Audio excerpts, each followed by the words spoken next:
Right now we're in downtown National City. We're at the intersection of 7th Street and Roosevelt Avenue. Steve Manganello is an engineer and director of public works for the city of National City. We're standing next to a big vacant lot surrounded by chain link fencing. The city hopes a developer will turn this land into high-density housing. The goal is to encourage smart growth redevelopment, and really what that entails is if you're going to encourage high density, the only way to accommodate that without completely oversaturating transportation network with cars is to provide amenities other than driving. City officials want to beautify Roosevelt Avenue with wider sidewalks, better street lighting and landscaping, and bike lanes that lead to a nearby trolley station. There's a great opportunity through infrastructure enhancements to kind of lay that groundwork so that there's a good foundation for developers to come in and then build vertical. National City plans to make these improvements with the help of about $2 million from SANDAG, the Regional Transportation Planning Agency. The money comes from a competitive grant program meant to encourage smart growth, biking, and walking. It's funded by Transnet, the local half-cent sales tax extended by voters in 2004. National City is recommended for more of this grant money than any other city in the county, even more than the city of San Diego, which has more than 20 times National City's population. Manganello is thrilled. The reality is we don't have a lot of funding available to do new projects, so we rely heavily on these competitive grant programs. So the fact that we're being recommended for, I think, almost $7.9 million in 8 separate projects. As you mentioned, more than anyone in the county. We're absolutely thrilled, and it's going to allow us to provide some much-needed infrastructure enhancements for our community.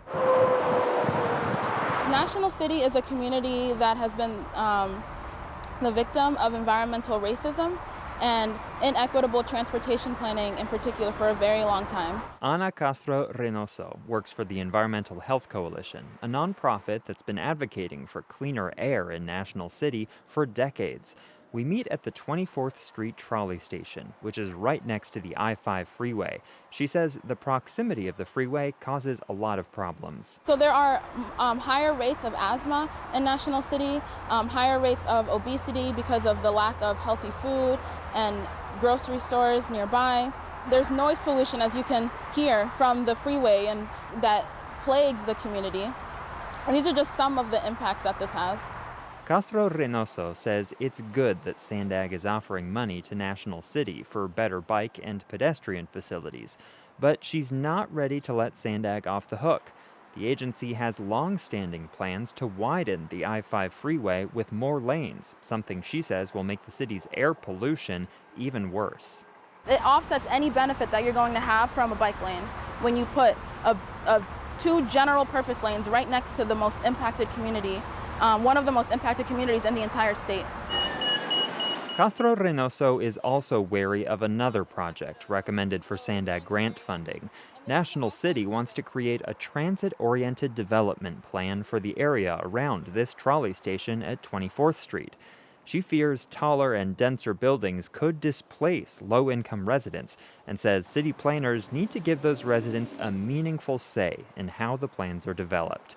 Steve Manganello says community outreach is always a central part of National City's planning process. And then when grant opportunities such as the Smart Growth or the Active Transportation Program come along, we're already teed up because we've done that outreach to present projects that demonstrate an ability to address the needs of the community. The SANDAG Board of Directors is scheduled to vote on approving a portion of the grant funding next week. The rest of the funding is due for a vote by the fall. Andrew Bowen, KPBS News.